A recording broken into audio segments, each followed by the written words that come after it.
Welcome, ladies and gentlemen. Welcome. This is the final episode of this season, the final episode of the Arnold podcast 2022. And we have the Podfather, Craig Cohen. It's quite a coup, I can tell you. As always, I am here with Doug Greenberg, and we are talking the greatest Arnold movie ever, Total Recall. Craig, thank you so much for joining. Oh, thank you, Siko. I never need an excuse to rewatch Total Recall, but it had been a while since I'd watched it.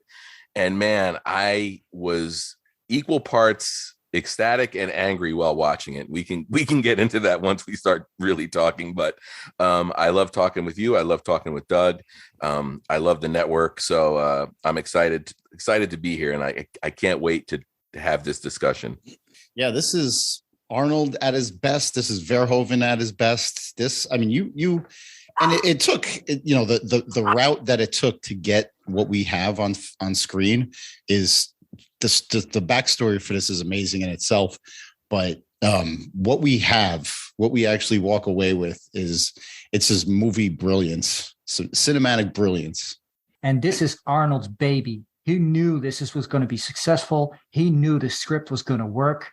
He found it in Dino De Laurentiis' catacombs. Dino had been trying to make this for like half a decade. He tried it with James Caan. He tried it with Patrick Swayze in Australia. I think he went bankrupt trying to make this. So Arnold knew the script was floating around somewhere. And of course, he'd had a couple of near misses with The Running Man and with Red Heat. But he did have his producer connection with Red Heat, the guys from Carolco, the guys who produced Rambo 3. So when he finally got a way into the script, he called Andrew Vanya and he said, listen, you have to get this script. You just have to get it. Dino De Laurentiis has gone bankrupt. This is our shot. Apparently, Mario Casar called Dino. They cinched the deal in minutes. They had this script in a couple of hours, and this movie was greenlit in a weekend. That's the power of Arnold at his peak. That's amazing. And you said it a couple times, and it really goes all back to this script. And if you look at the pedigree and the people involved with that script, those are writers, man. And that was one of the things that sort of angered me while watching this movie, is that, like, I don't think there's I don't know if it's a pride or just a skill set, but man, those dudes knew how to write. And I just think that's one of the main ingredients that's missing in Hollywood today is the scripts. They start with a shitty script. And once you start with a shitty script, it doesn't matter how hard you all try. If the words on the page suck, you're just not going to get a good movie. Well, Philip K. Dick, that sounds like a nom de guerre to me. That sounds like someone who was blacklisted and managed to find a way into publishing anyway. So you wrote this story called "We Can Remember It For You Wholesale." Did you cover this on your book podcast? No, but it was on my long list of things I wanted to cover. I'm a big Philip K. Dick fan. For people listening, they probably know his work more than they know him. He wrote a novel that was the inspiration for Blade Runner. He did a story that they turned into a Peter Weller movie called what was that called? Second Variety, maybe.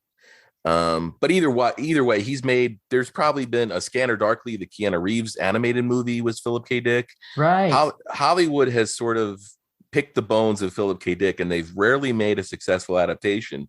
And while Total Recall isn't a great adaptation of We Can Remember It For You Wholesale, it captured the vibe of Philip K. Dick, which is the most important thing to do. If you're not going to hit every story beat, you hit the vibe of what is reality, what's real, what's not, who's out to get me. Philip K. Dick was a true paranoid dude, and that transferred to his work, and that transfers to this movie because I was so impressed by the ability the screenwriters had to sort of juggle a lot of things in this movie. Oh, this movie is on acid. Let's face facts.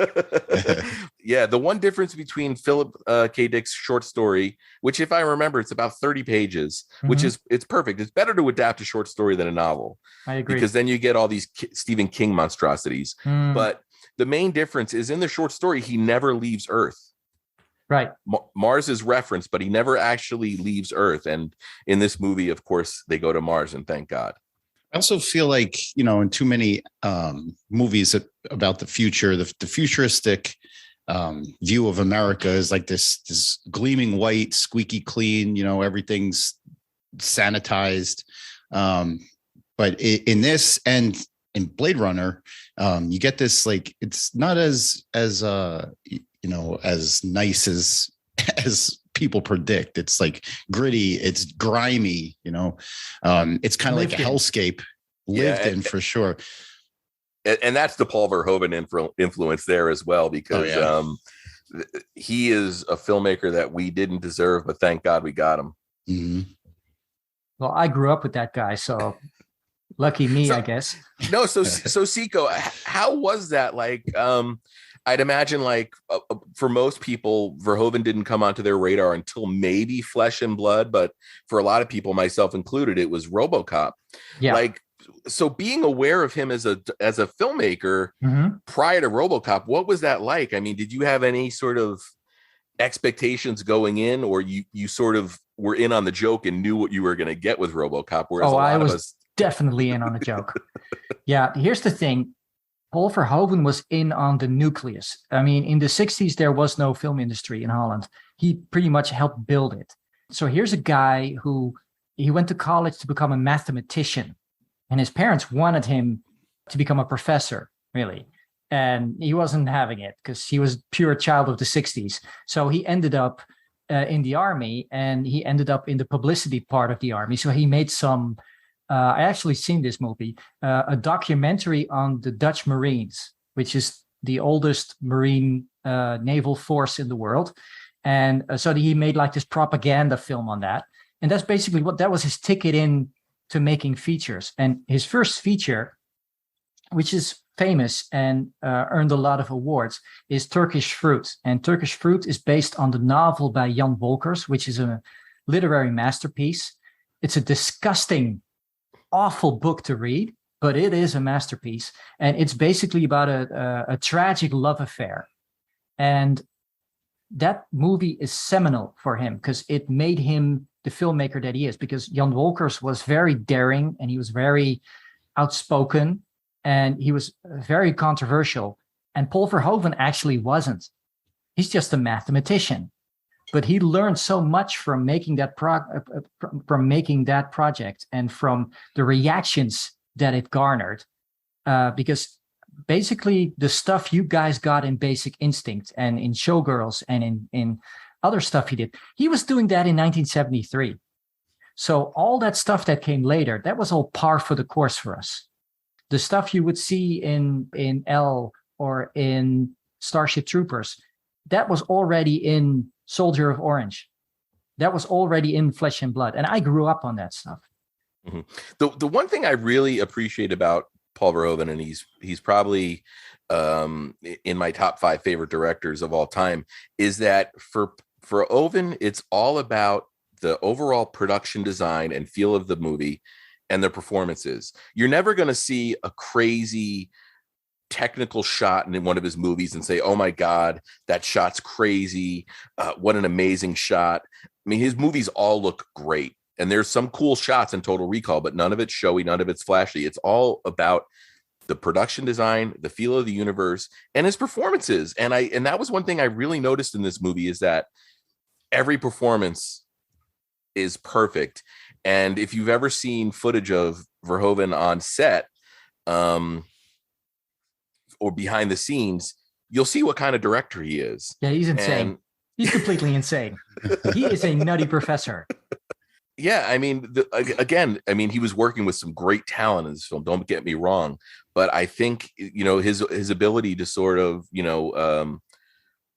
nurture a performance out of somebody is one of his greatest strengths. And I'm glad he came to Hollywood, did what he needed to do, and I'm glad he went home and is making the films he wants to make, because Hollywood sure tried to kick his butt. Yeah, he actually still lives in LA. Oh, does he? But he's making movies in France now. Yeah. He actually made Elle, which is a critically acclaimed film that actually earned him a Golden Globe. I can recommend it because it's typically Verhoeven. Yeah. I think it's the closest thing to the movie he made in the early 80s, which was called The Fourth Man. The story of Elle is about a woman who is violently raped, but instead of playing the victim card, she enters into a relationship with her rapist and tries to dominate him. It's a really, really crazy movie. It's worth a watch simply because of the way he directed the actress, because he realized what a talent this woman was, and he just unleashed her.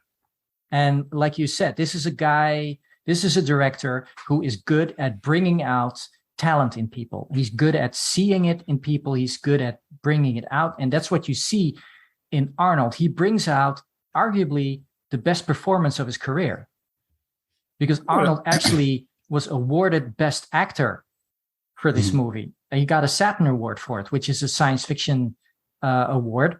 It's very prestigious. And this is a guy who normally gets Razzie nominations. So it just depends on who's directing him, because Arnold is a guy that, he's logical. So if you give him a clear direction, he's going to succeed. You mentioned the performances. There's like 2 points I want to make here about the performance and about getting the most out of Arnold. I actually saw Doug Quaid and Hauser as two different people, even though they're played by the same actor, because he plays them so completely differently. And, for a guy who's not classically trained like Arnold, that's like an amazing performance that the director is able to get out of him. Yes.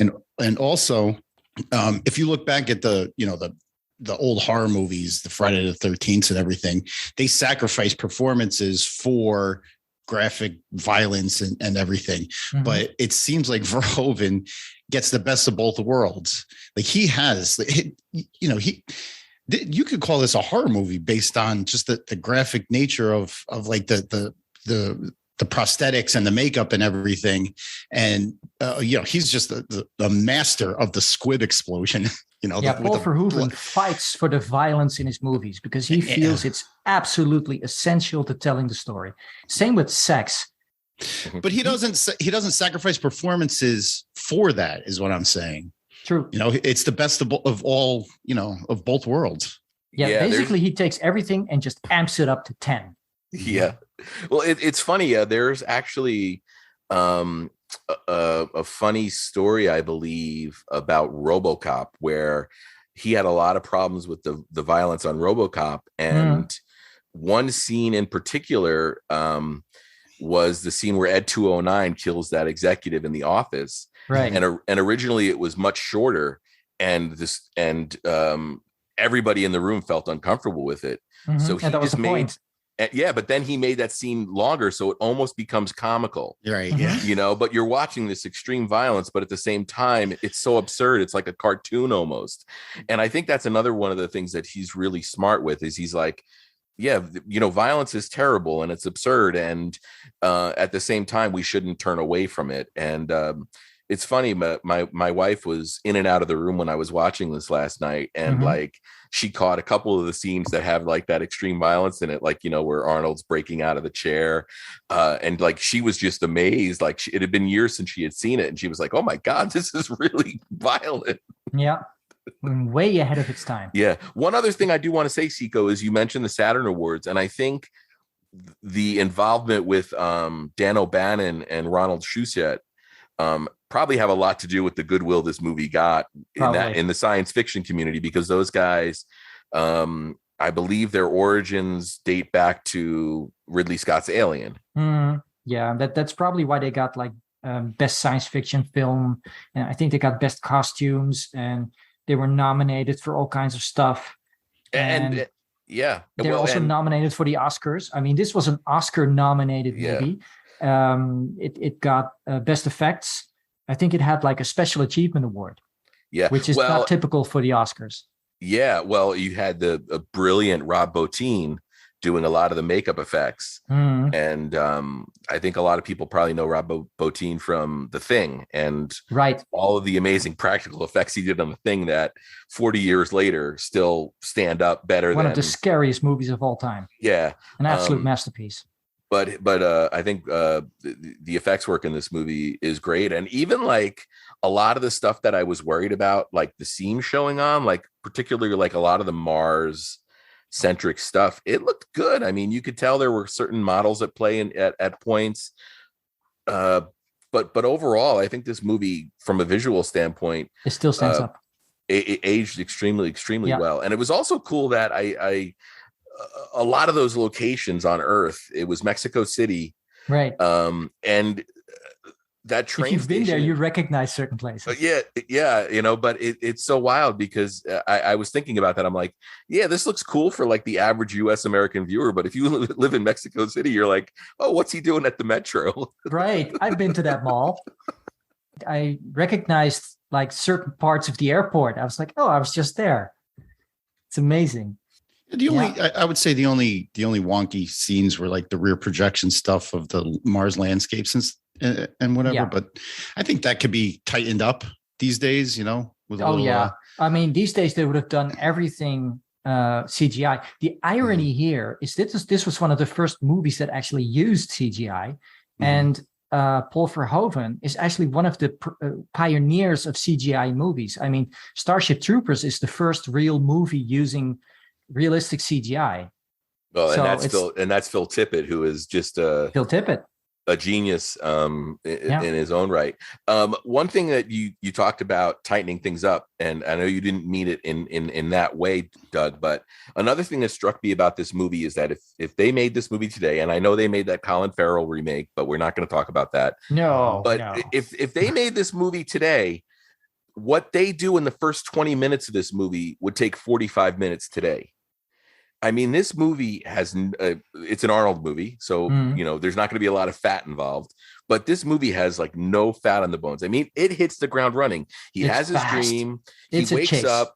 He decides he wants to go to, you know, to Mars or whatever. And he goes to recall. And again, like I said, in this movie, they're like, let's get to it. Whereas, and I think that's another thing that films today suffer from is they set up too much time building a world that they're not going to explore anyway. Where here, they create the world really quick. You fill in the blanks in your head, and they get going. And that's another thing that I think the writers are talented enough to realize that the audience is going to be smart enough to follow. And Verhoeven too. He's not a pandering filmmaker. He's not going to spoon feed you. So it's like, this is what we're doing. Let's go. And if you hire Paul Verhoeven, you unleash him.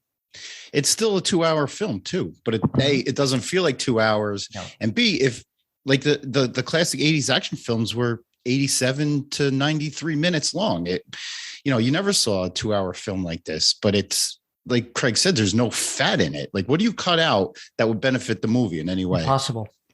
All right. Impossible. So 2 hours. Everything is essential to the plot. And this is a thick plot.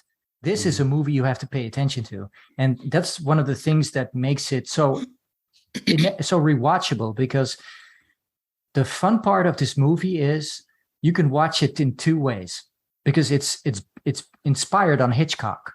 And so what you're watching is either it's an action movie from the perspective of Arnold, who's doing action shit and being a hero, or this is a guy who goes to some place and gets his brain messed up and is basically going through psychosis and is going to be lobotomized after the last scene.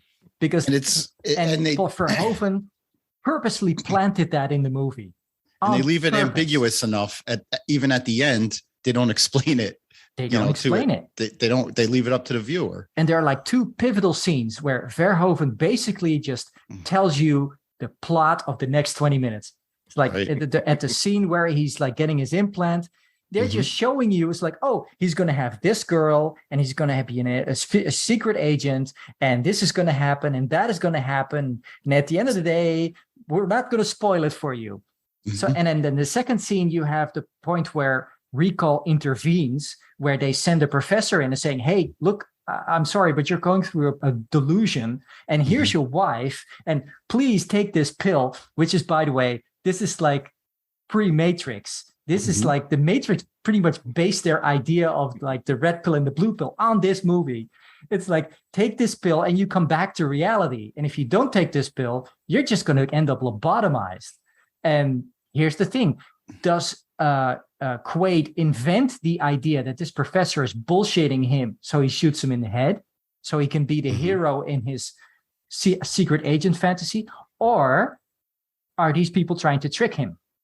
Is this a secret agent posing as his ex-wife or his wife, who he now has to fight? I mean, it's such a mindfuck, this entire movie, and you don't get a straight answer at all. You can do anything you want with this movie. Yeah, but the other thing that's really, really good is it's not super confusing, which, you know, I mean, if you start thinking about it too much and you start peeling away the layers of the onion, you can probably get yourself cross-eyed. But what I'm saying is a casual viewer, the average moviegoer in 1990, is going to just be able to follow this beat by beat as an action movie, like you said, but they don't have to get too invested in the hows and the whys. And I think, again, some filmmakers today try to like outsmart themselves and outsmart the audience and just make things confusing for the sake of making them confusing. As a 12, 13-year-old watching this, I didn't care about the story. I was confused. I didn't know what the hell was going on plot wise, but I loved it because of the action.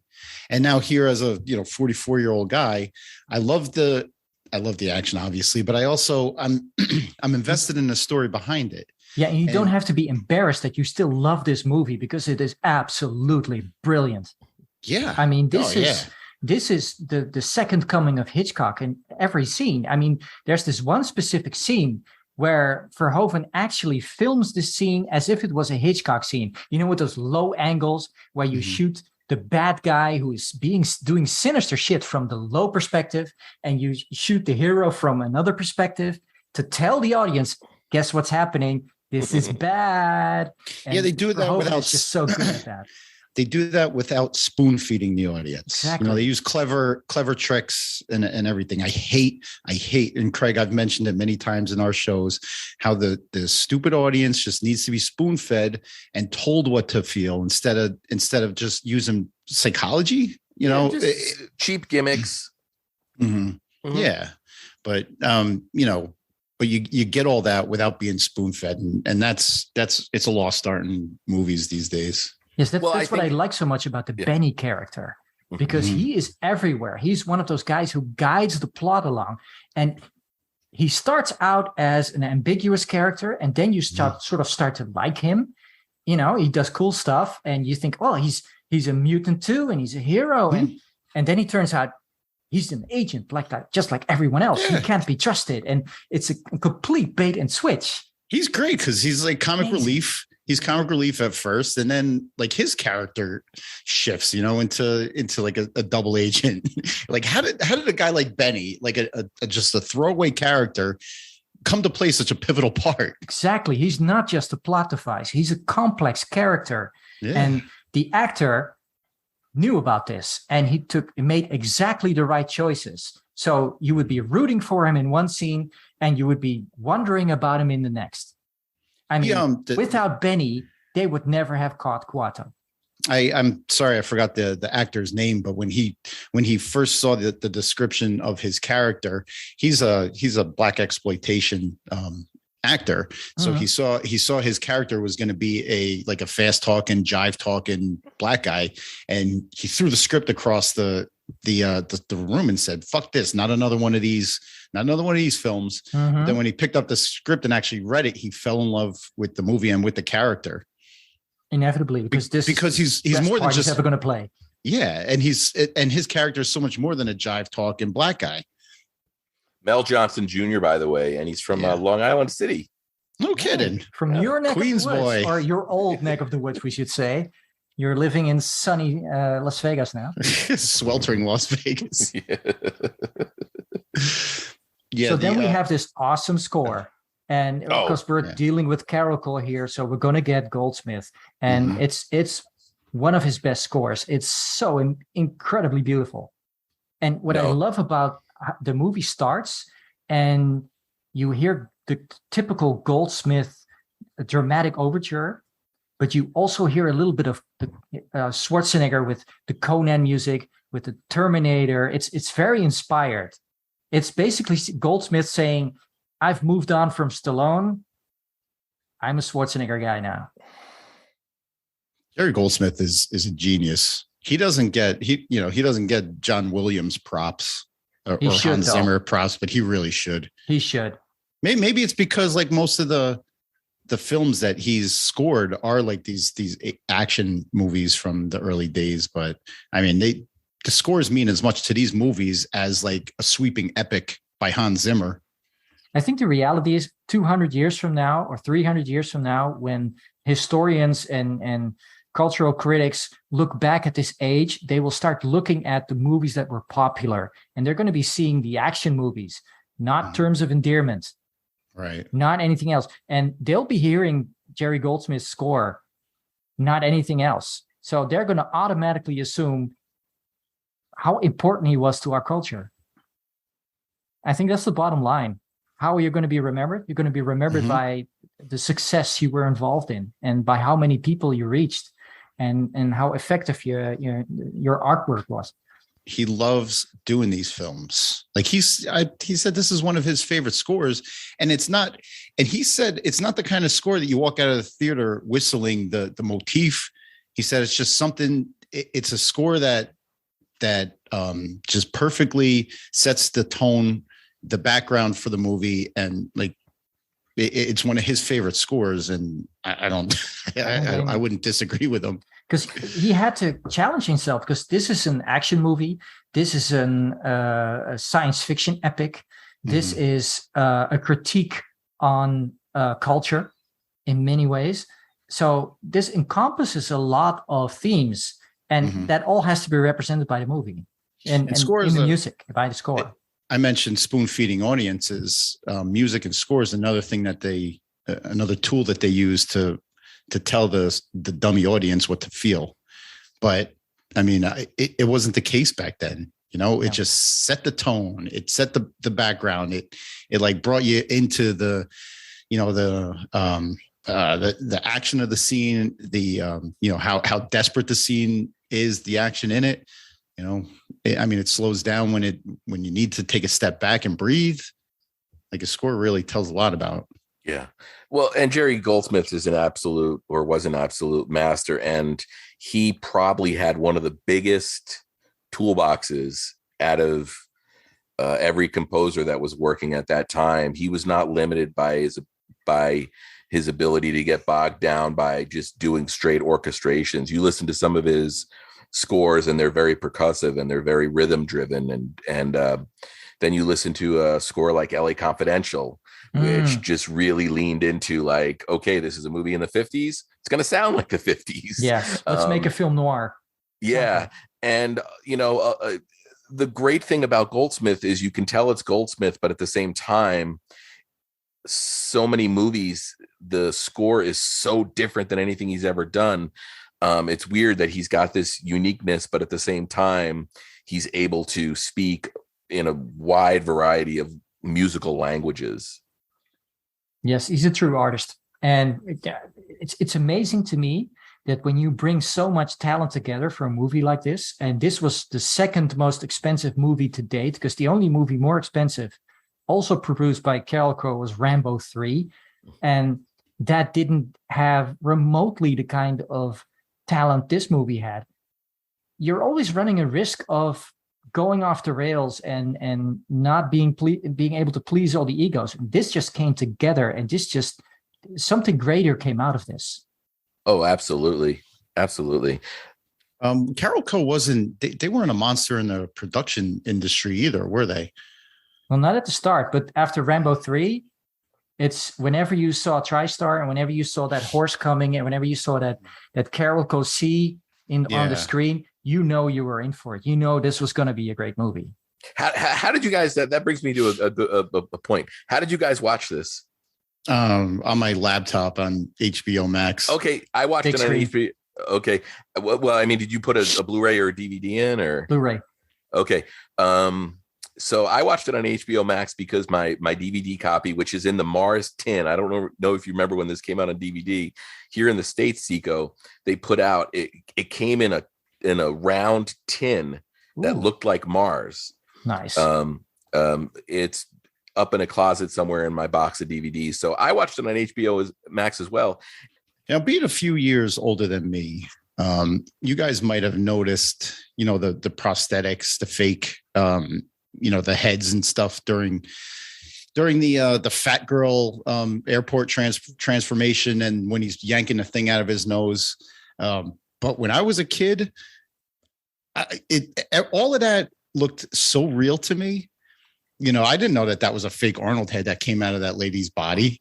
And it still holds up. I mean, it does. Sure, I mean, if you really scrutinize it, sure, it's animatronics or it's puppetry or it's special effects or what have you. But this movie does such a good job at balancing suspension of disbelief, because it brings you from point A to B to C to D. There's a logical progression, and they introduce a concept before it becomes a story element. Like, for example, when you walk through an X-ray machine, they show Arnold walking through an X-ray machine as an everyday thing. And later on in the movie, it becomes an actual plot point. It becomes an important element of his escape. Yeah. The one thing about that scene, though, with the woman going through customs in Mars, is it's always bothered me when that like steel rod comes out and goes back in. That would have hit Arnold in the head. Yeah. Yeah, that was deep. And also how he didn't rip his nostrils open, taking that tracker out. Oh my! That had to hurt.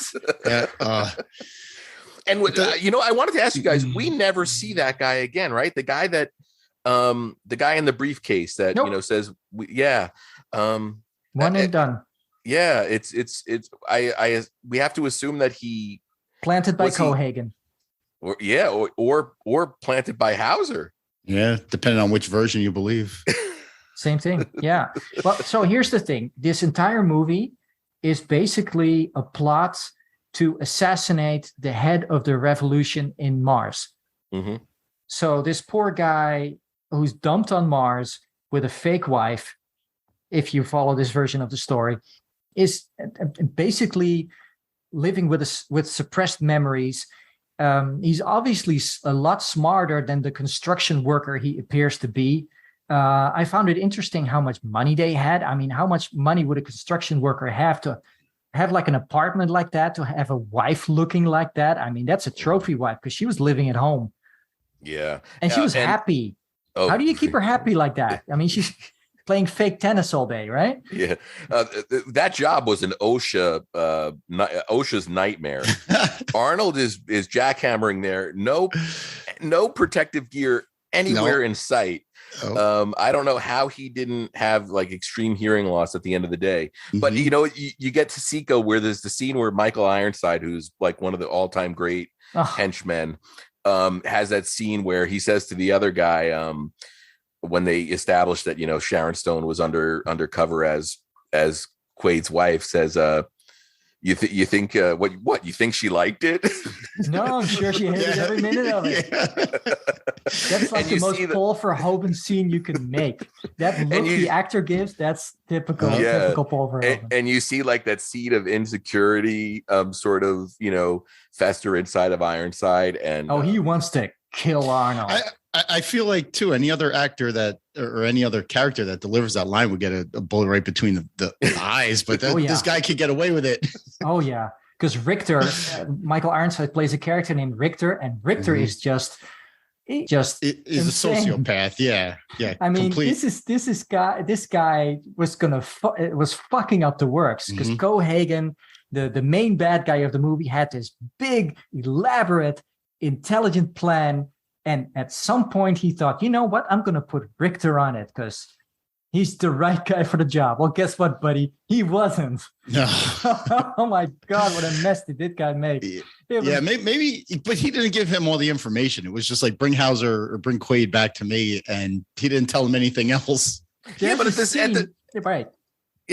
same time, did Cohagen know that he had a relationship with the Sharon Stone character? Because why would you do that? Why would you take your main henchman's woman and put her undercover for, I mean, how long did they think he was going to be undercover for? No idea. But well, basically it was a timed memory cap that was going to be popped at a specific time. So once the revolution was squashed. Right. So they could pop his memory cap so Hauser or Quaid could return to Mars so they could capture Quado, blah, blah, blah. So that was whatever plan they had, it malfunctioned because they had Richter and his wife was with Quaid, and this guy was just not happy. And when you think about it, if your wife is just banging some asset and you just sort of have to stand back and be cucked. Yeah. I mean, I can sort of understand how he becomes homicidal at that point, but he does seriously go off the rails, because at some point Quaid is escaping in an underground train and he just unloads his machine gun indiscriminately, killing innocent bystanders. He just does not care. He just gives zero fucks. He's going back to Mars anyway. Fuck those Earthlings. Beautiful. Yeah.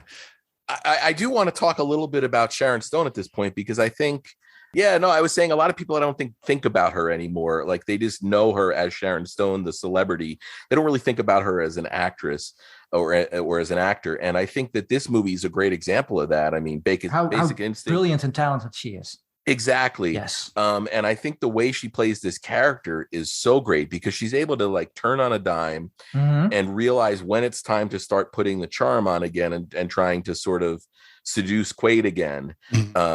But it's all an act, because you see how quickly she turns. And man, she loved kicking him in the balls. Oh yeah. Oh, definitely. You could see the glee in her face.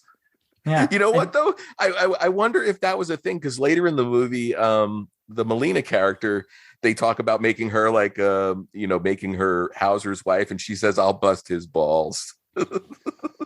Wouldn't be the first one. Wouldn't be the first one.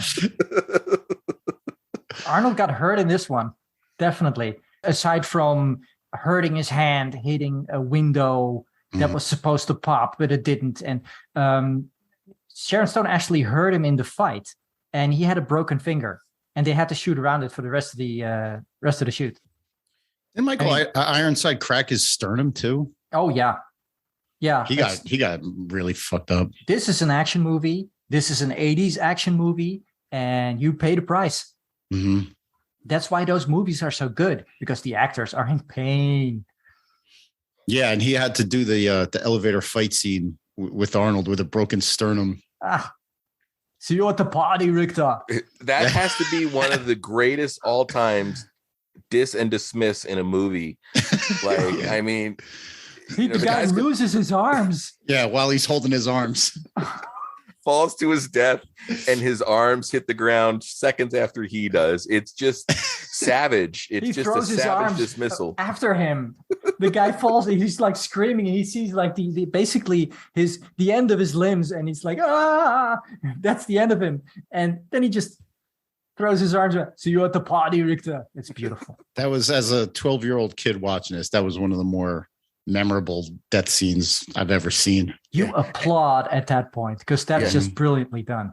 But you know what? And this is classic Arnold too, because I know a lot of people sort of joke about, like, you have these like corny sort of lines that characters say after they kill somebody, but that one was perfect, and it seemed like something that could potentially be said in reality. It wasn't like a cheesy line, and I think Arnold. Yeah, and it was a comeback too. Yeah, because Richter had punched him in the face right before he was going to be brainwashed. It's like, is he going to remember any of this? No. We'll see him later at the party, and he just punches him in the face, and he leaves the room, and like, I'll see you at the party. Right? Well, it's like, that's your check, buddy. He got him back. This movie's just full of that stuff. Just like the one of my favorite things about the special effects was they introduced the watch he has where he can project the hologram. The hologram. And so at first he's like shooting at himself, and that's Verhoeven's way of explaining how that hologram works. So later on, when they're in a dire situation and they're surrounded by security forces, he uses that watch. And after 5 seconds of those guards shooting at him, you suddenly realize, oh, he's using the watch. Yeah.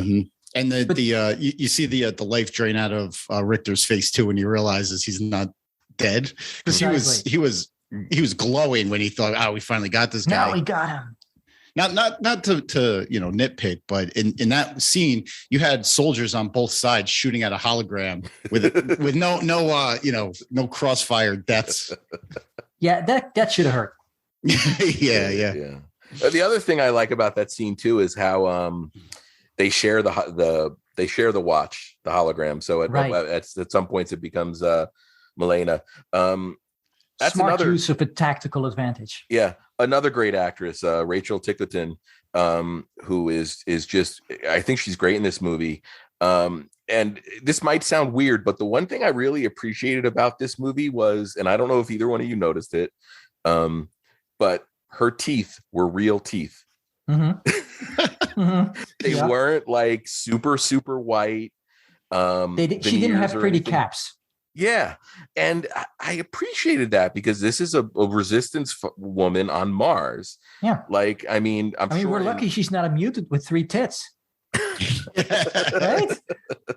I mean, let's face it. We're talking about this intellectual side of the movie and the action side of the movie. But when we were 12 years old, and I was a little older, but when we were in our teens and we were watching this movie, Paul Verhoeven took us to the Amsterdam red light district on Mars, and you had like really hot women with completely deformed faces and women with 3 breasts and all kinds of insane stuff. And a little person as well. Oh yeah. Who's quite homicidal when she gets a knife in her hands. I mean, it's out there, this movie. Yeah. How great is that fight between Milena and Sharon Stone? Normally, you would get a cat fight. Here, you just get like Bruce Lee. This is basically Bruce Lee against Chuck Norris. Rachel Ticotin's character is a revolutionary, so of course she's not gonna be scratching faces or pulling hair. She's gonna be kicking your teeth down your throat. It was an amazing fight to watch. It really was. I love that fight. And then, of course, it's got the great consider this a divorce payoff. Was that your wife? What a bitch. She's not your typical leading lady from the 80s either. And she was remotely. Just gorgeous, though. She just looked perfect. Sleazy, sexy, and demure. Yeah. just like he specified when he was in the chair before he got implanted. So it could all be a dream. Yeah. And how about let's talk a little bit about Quado, the animatronic tumor. I remember in the 90s, it ended up in house songs where Open Your Mind would be repeated 50 times, because you know how that goes. You go to a party and everybody's on pills, so it's like open your mind. Open your mind. Yeah, and the way he says it is like mesmerizing. I think it's like Paul Verhoeven's take on Yoda. But you look at even the mouth of the animatronic, and when they did, you mentioned Yoda. When they did Yoda, it was just a puppet where the mouth went up and down. Mm-hmm. But Quado's mouth articulated the words "open your mind" over and over again. Mm-hmm. And like, what was it? Like 15 puppeteers it took to operate him? Yeah, I believe it. It really looks like he's pregnant with him. Yeah. I remember there was like this horror movie in the 80s. I think it was a trauma movie, which was, what was it called? Basket Case. The twin brother would be like attached but hidden. It kind of like had that kind of horror movie-esque feel to it. And the irony is that was a low-budget horror movie. And this is like a big-budget Hollywood movie just showing like the most atrocious stuff. Because when you think, you don't expect this kind of thing. You're expecting... John Connor, a rebel leader. No, you're not getting that. You're getting like a baby inside of a man. They explain the idea of the mutants being, unprotected from the sun's radiation. Mm-hmm. And I imagine like it's not something that happened overnight. This is over the course of a couple of generations. Yeah. But they, each mutant had a different issue. You know, Benny's arm was different than the little prophet girl's face, and which was different than Tony's prosthetics. Right. Or, you know, what did he have? Like in the back of his head, looked like a vagina. Yeah. It was like a stripper's. Those makeup people just to come up with these different little. Rob Bottin, man, he's a wizard. Yeah. Man, they just gave him free reign. It's like, hey man, go to town. Tony got the short end of the stick though, but you know, you got the stripper with the 3 tits. Like her mutation wasn't as bad. I think we haven't talked about the great Ronnie Cox yet. No, we haven't, and we should. Yeah, he's one of my favorite Star Trek captains. From the episode Chain of Command Part 1 and Part 2. Get it done. None of that Picard shit. The Ronnie Cox had this incredible ability as an actor to play a good guy really great, like he did in Beverly Hills Cop, or play a bad guy really great, like he did in RoboCop and Total Recall. And a lot of actors get they do one or the other. They're not able to excel at both. And Ronnie Cox is just such a next level guy that you could buy him as the captain in Beverly Hills Cop, and then also as, Dick Jones or the guy who plays the banjo in Deliverance. And I don't mean the kid on the bridge, the guy in the boat who starts playing with the kid. That's Ronnie Cox. Oh, he's been around that long. Brilliant actor. Cohagen, true character actor. Yeah, and Cohagen's great. And the one thing I love in this movie is you can tell that he had some kind of genuine friendship with Hauser. And when he finally has to make the decision to let Hauser go, he's pissed. Yeah.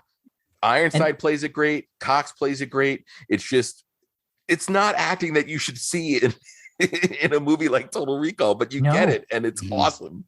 Yeah, like it broke his heart to have to make that call. Yeah. Yeah, Verhoeven infused some extra layers into the relationship between Cohagen and Hauser that is not on screen. And I looked at the director's commentary, and that's Verhoeven talking with Arnold. Yeah, and so Verhoeven is going, well, maybe there's something going on here. Maybe Cohagen had a sexual relationship with Hauser, and maybe that's why he can't let him go, and that's why he's so pissed, and that's why his goldfish has to die because he kicks his aquarium, right? And so Arnold goes, no, it's just because they're best friends, and he wanted none of that, right? But that's Verhoeven. He's a little I didn't think there was any way, but in the video clip where it shows Cohagen and Arnold, they are standing shoulder to shoulder. Is he as tall as Arnold is? He looked taller than Arnold in that clip. Yeah. And then again, it might be because Cohagen is supposed to be kind of like a father figure to Hauser. All right, so they probably put him on It's they're in it together, and they're like two peas in a pod. Yeah, that was the same set where they filmed the briefcase scene as well. Right. Hauser looked it looked like the same day almost. Like they were like, okay, we're going to film the escape scene, and then we're going to film the Hauser reveal scene. Yes, and then they're going to go into the brainwash room, and after that, we just dump you on Earth, and you get to fuck Richter's wife. That's probably what sold it to Hauser. It's like you like Lori, right? Well, you get to fuck her all day. What is your favorite tech in this movie? So there's a couple of different tech things that jumped out. There was, of course, the like the video phone, but then there was also the change your nail color on demand. Oh yeah, I love that. The Johnny Cab. The Johnny Cab is my absolute favorite. The great Robert Picardo doing Robert Picardo, and you're in the Johnny Cab. And you could tell they sort of modeled the Johnny Cab after Picardo. If you look at him, he kind of looks like Robert Picardo. Hell of a day, isn't it? Some great tech in this movie. One thing I've always struck me as really odd is I always thought it was like, okay, so is this standard that when you stiff the cab, you don't pay it? He tries to kill you. What caused that? Yeah, it doesn't seem like a great solution. And it's like, I also loved how there was a manual control for the Johnny Cab, but The Johnny Cab didn't use it because he didn't have arms. But you would have to yank the mannequin out of the car to use it. Well, or deactivate it in some way, and Arnold just didn't have any patience, right? Yeah. Because it's like, just go, and the cat just refused. I don't recognize that. That's the name. Brilliant. Okay, so we talked a little bit about Sharon Stone. I don't think we've talked enough about Sharon Stone because she's at her absolute hottest in this movie. I mean, I've seen her before and stuff. I mean, you remember like Alan Quartermain, and she's also in Action Jackson with Carl Weathers. Yeah. And that's a really good movie that I think I'm going to cover it for as a special episode for the network at some point. Except when he there's a scene in Action Jackson that even bothered me when I was a kid, is he punches through the windshield and it breaks like glass. Oh, I mean, almost like it's like made of sugar. Well, no, but I mean, like we all know that like a windshield will spider, right? You know, but this is like he's like punching through the glass on a front window or something of somebody's house. That always bothered me. And also, Action Jackson has the insanely beautiful Vanity as well. Oh yeah, Carl Weathers' wife. Yeah. You know, a pretty tragic story with Vanity, but true that. But still, in the capture that moment in time, and I mean that just what a vibrant personality and what a smoking hot woman. Yeah, and talented too. Yeah, so here we have Sharon Stone, and here we have Paul Verhoeven looking at Sharon Stone, seeing what she can do. Obviously, already having the Basic Instinct script and having this in the back of his mind, like, can she can do this for 5 minutes, but could she do this for 2 hours? It was almost like an audition. Everybody wanted to be in Basic Instinct. Everybody. Really? And Paul Verhoeven just raised the bar to a point where he had like this really nasty script full of sexual stuff. And that you'd have like these famous actresses, like you named them and they read, and they would be like, yeah, but it's not going to be as bad as in the script, right? And Paul Verhoeven just said, oh no, it would be much worse. And of course, they'd seen Paul Verhoeven's Dutch stuff. So if you've seen his Dutch stuff, you know it's much worse. Now, he wanted her to show a little bit more skin in this than she was willing to do.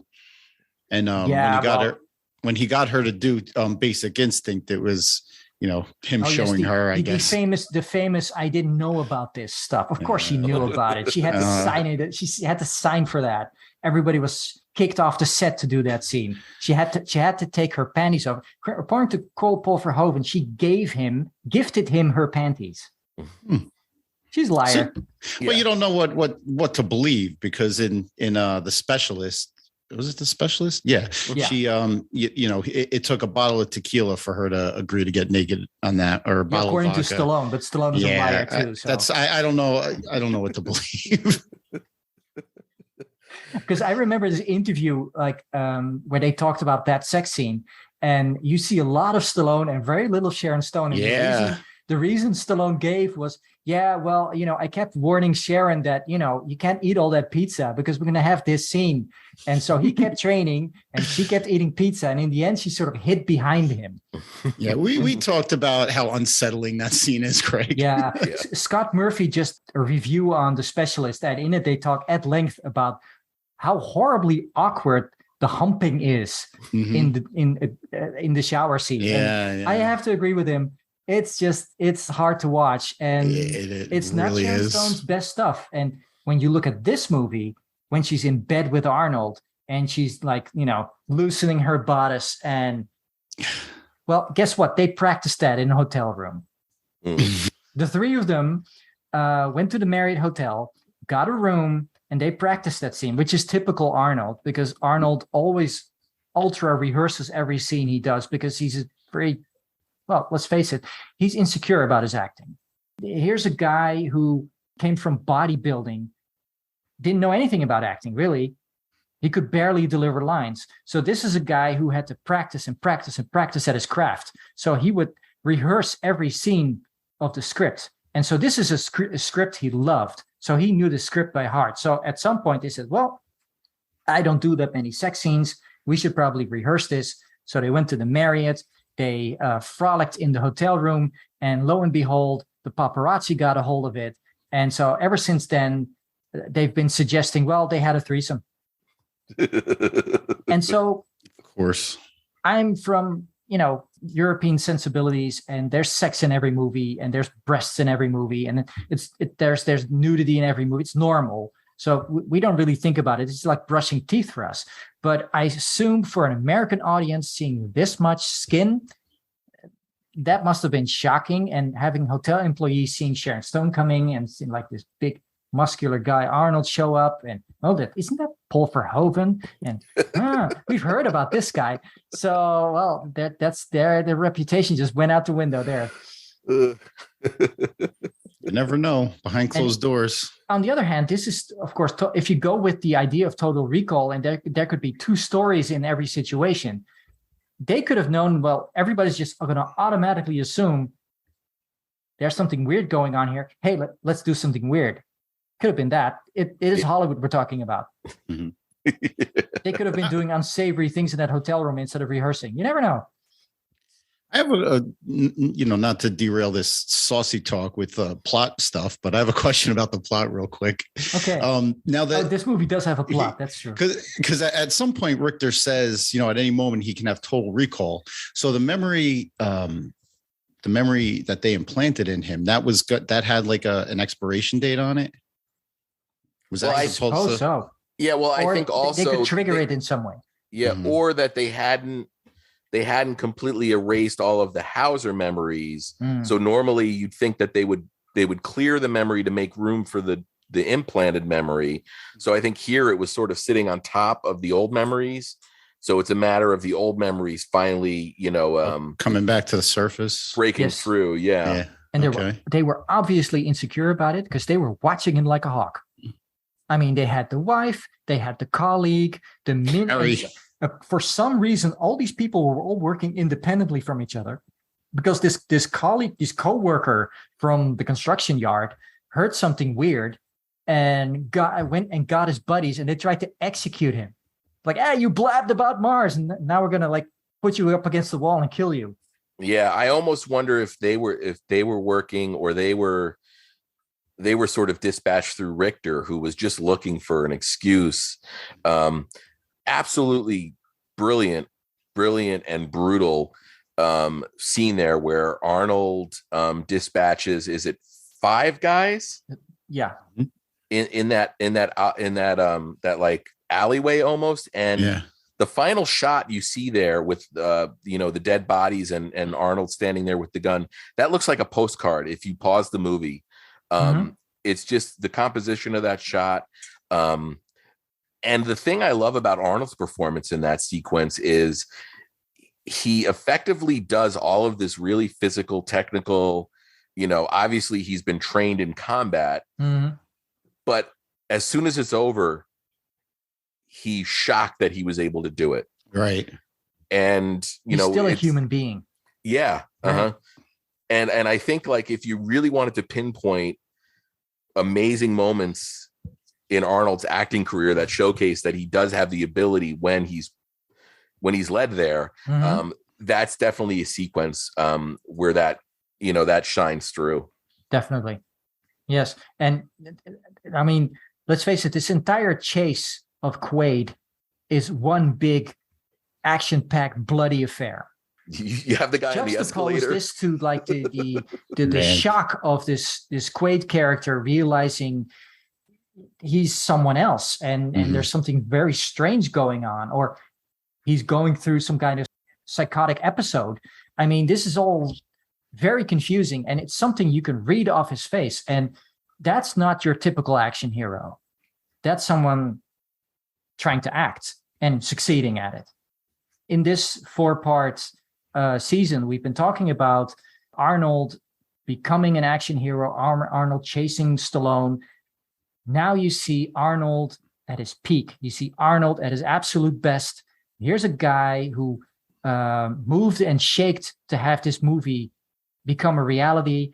He's in the position he wants to be in. This is his big moment, and he steps up to the plate and he delivers, because this is a great performance, and this is peak Arnold. And that's one of the reasons I think why Arnold loves this movie. And his autobiography is called Total Recall. Hint: this movie really propelled him. This made 90s Arnold. Perfectly put, Zico. I mean, it really is, and I hadn't really thought about the overall impact on Arnold's career that this movie had, because he could have very easily, gotten trapped in the franchise sort of loop that Stallone found himself in. Mm-hmm. I mean, I don't know. He's the guy who said no to Stop or My Mom Will Shoot. And then psychologically tricked Stallone into doing it. Kind of like when he psychologically screwed with Lou Ferrigno in Pumping Iron. Exactly. He knew he was on top. And once Arnold is on top, there's no way you're ever going to get him away from there. He knows exactly what to do to stay up there. And he knows Stallone's finished. Craig, that's why Siegel likes Arnold so much, is because he's as a big a troll as he is. Exactly.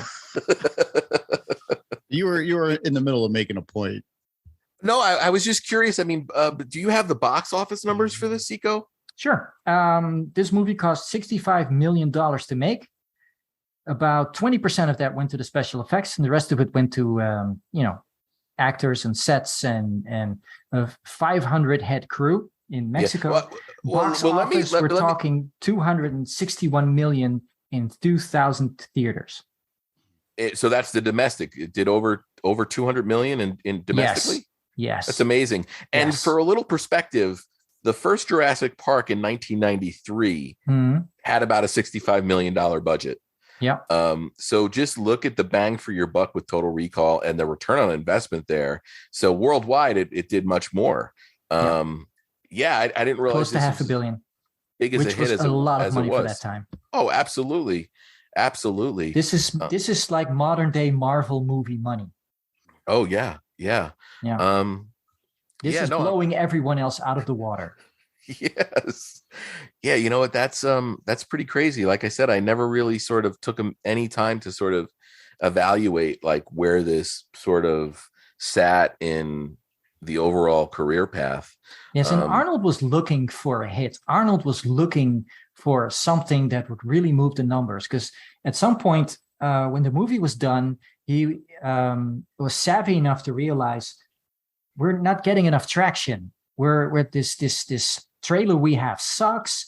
At some point, they had like 40% awareness. So he actually pressured TriStar into hiring another publicity company to redo the trailer. Then he started really looking at the tracking numbers, and it actually went up to 92% awareness. So this was an actor at the top of his game, at the point where he can just pick his projects, and he was just not going to let this project fail, as other projects he had masterminded had disappointed him, because Red Heat wasn't the hit he was looking for. Running Man ran into all kinds of problems, so it was not going to happen again. Which is crazy, considering that, I mean, he doesn't have a background in marketing or anything like that, but he knew what it took to put this in as many theaters and in front of as many people as it needed to be. And I mean, imagine if he didn't pressure the studio to hire somebody else to spread the word. Yeah, but he got certain scenes back into the movie. At some point, you have this scene where you see a train going into the mountain in Mars, and the studio said, look, we don't need that shot, it's really expensive. And so Paul Verhoeven was talking this over with Arnold and said, look, I really want to do this shot. So Arnold just said, look, I'm just going to make this happen. And he went to the production and said, look, we need this shot, and it just happened. and Verhoeven said, look, that shot, and this specific shot in this part of the movie would never be in it, and it's really important, and it would never be in there unless you said something. Now, that's saying something. And I think Arnold at this point saw making a movie like building his body. He was thinking in terms of, how do I flex this muscle? Right. How do I make this bigger? Yeah, this was his Olympia. He was committed. He was, 100%. And this was a guy who stands back and watches other people work, understands how they do their stuff, then just takes over. Mm-hmm. That's how he thinks. That's how he works. That's why it takes a while for him to get the gist of things. Once he does, there's no way you're ever going to beat him. The other thing I think that's interesting about Arnold, and I don't want to make this like a Sly versus Arnold thing because I love them both. I devoted a whole podcast to Stallone, but Stallone tended to find situations where he could get people that were just talented enough to do the job, but didn't have enough of an ego so he could push them around. Whereas on here, Arnold coexisted with Paul Verhoeven, which Arnold thrived with Paul Verhoeven. Yeah. Whereas in 1990, I do not see Stallone working with somebody as powerful as Verhoeven. For comparison, he's working with like first time or second time directors like Rennie Harlin on a movie like Cliffhanger, where you can sort of control the set. And it's incredibly commendable to think that Arnold had enough confidence in himself, but also was able to sort of disconnect his ego just enough to let somebody like Verhoeven in. And I don't know if maybe, and I might have just answered my own question here, guys, maybe it's that early experience working with James Cameron. He saw the benefit of working with very, very powerful directors, because I think Arnold knew his limitations and realized, I just need a great director. I need to be directed well.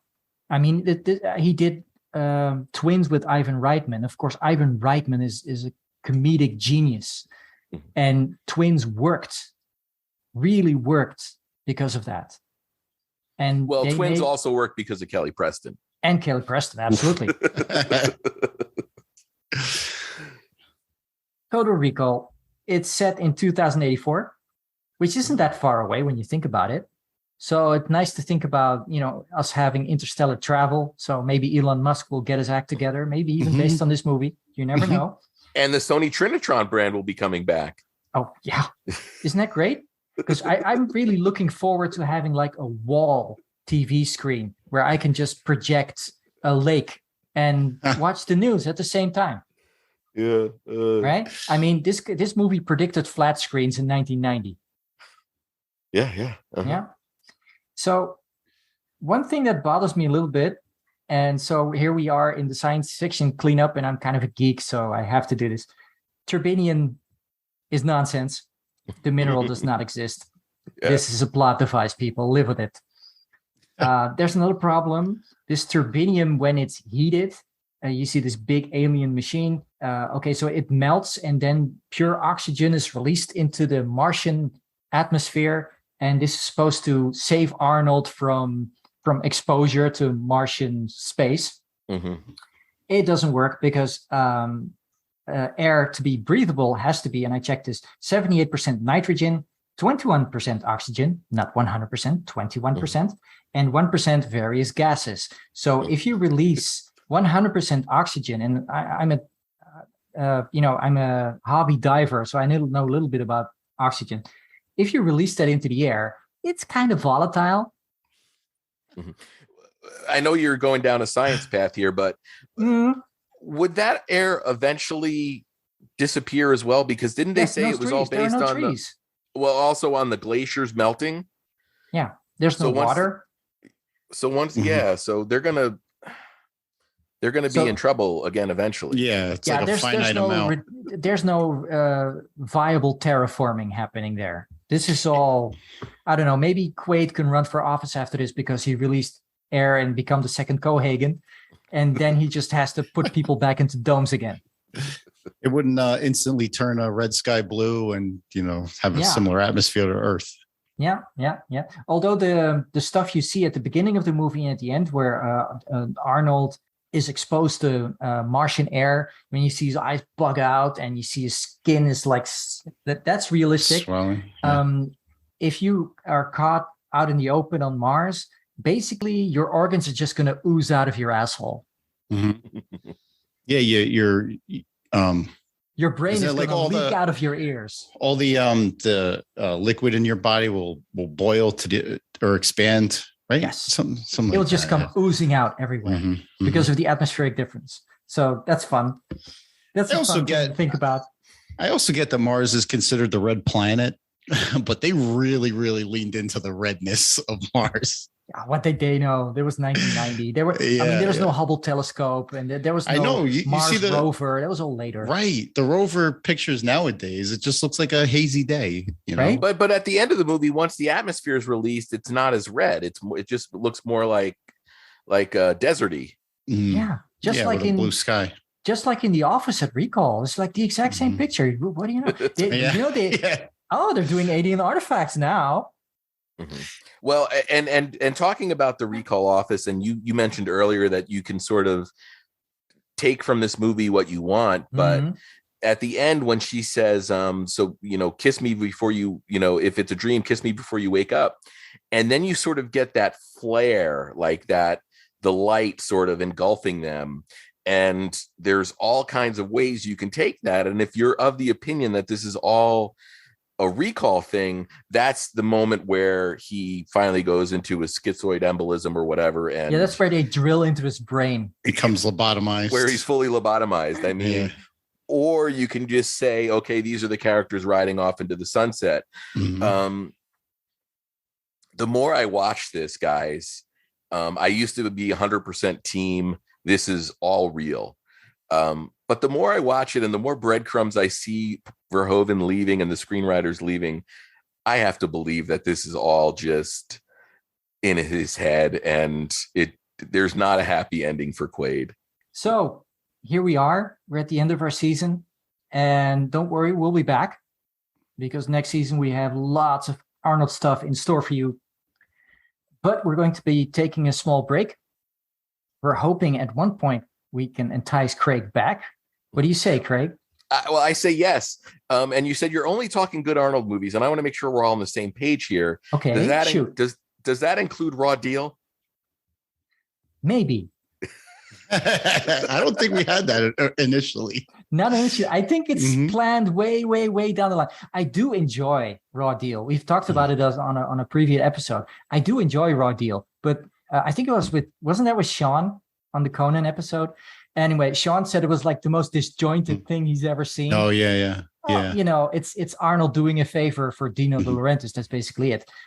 But it works on a very, really weird level. And I think it's quintessential Arnold in the mid 80s. So Mhm. Next season we have what do we got? Predator and Running Man. oh yeah. Oof. Yeah. Either way, guys, one of the things that I pride myself on is being able to derail any conversation of any movie. So whenever Rightfully so. Very true. Very true. whenever you guys want me, I'm there, and I look forward to it. And again, if you're listening to this and you haven't seen Total Recall in a while, and you think that we're overreacting or it's just a huge love fest, this movie seriously delivers. It's really, I mean, we nitpicked a little bit, but it really is, from a construction standpoint, about as perfect and tight of a script that you can get. It's barely nitpickable. Mm-hmm. Doug, any parting thoughts, both on this movie and our season? I think this was a great wrap up to this season. We started with Arnold's origins in Pumping Iron, and we got to really what I think we all consider his peak action performances of, not that, man, I can't even say he just, dropped off after this, because he was still working. But this is undoubtedly the peak, and I think we wrapped it up nicely. One of the things I love about what we do here is we don't, and no offense to the guys that do like plot heavy films, because I do it with Rocky Minute. Mm-hmm. But we get more into the background and the nuances, and we of course we touch on the plot, but it's not we don't go beat by beat through the plot. So it's not, so people that listen and they still want to watch the movie are still going to be surprised, but they're also going to have these nuggets in the back of their mind saying, oh, that's what they were talking about, so yes, because I think going beat by beat with this movie is impossible. Well, you could do it, but you wouldn't do it justice, because you have to do it twice. You could do a 6-part series like the 6 DOS guys do on, and I hope they do this. Unless they didn't do this one yet, right? I think they've done it, but haven't released it yet, because I think they just released a whole Terminator series, and they've just released a whole Eraser series. They're really, really good at doing play-by-play. Yes. I really enjoy listening to them in terms of going from one part of the movie to the next. Yeah, they tied it up well. But shit, I mean, you could do 6 parts on just the duality of this movie, as whether it's real or if it's in Quaid's mind. Yeah, I get a lot of shit about being critical about Stallone, but if you start listening to the 6 Degrees of Schwarzenegger, they take Stallone critique to the next level. So, you know. One thing you did say, Doug, and I don't want to get us into a whole other conversation here, but you sort of said this was sort of the crest of the mountain, if you will. I think that also dovetails into a conversation about this was all leading to an end at some point for the ultra, hyper, action genre that was peak Stallone and peak Schwarzenegger, and Seagal sort of got into that and got some of that money at some point, but nobody realized it, of course, because you never realize when something's going to end, or you don't hope it's going to end. But we all knew there was or looking back now, you see that there's a point where they've gone as high as they can in terms of salaries and budgets and everything. That this was a crescendo. Yeah, exactly, and the logical conclusion happened, right? Yes, and it couldn't be any other guy. It was always going to be Arnold. Yeah. Well, so on that note, I said, a great ending to the season. A great ending to the season. Thank you, listeners, so much for listening. We hope to see you back next season. We hope to see Craig back next season. Bye for now.